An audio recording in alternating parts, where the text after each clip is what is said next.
I always value my time. Look, you have to focus on your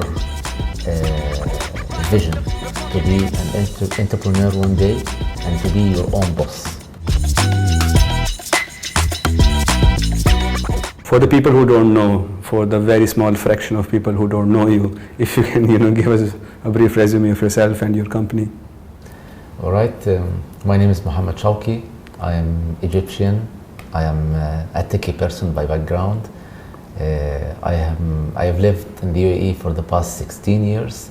During that period, I had worked in the corporate organizations like in ADNOC and in RTA, in the IT software development, project management, and quality assurance. And during this period, I have established two ventures, an e-commerce company, which was successful at the time of the initiation of the e-commerce era, and I exited while Amazon did the acquisition to Souk.com during the UAE.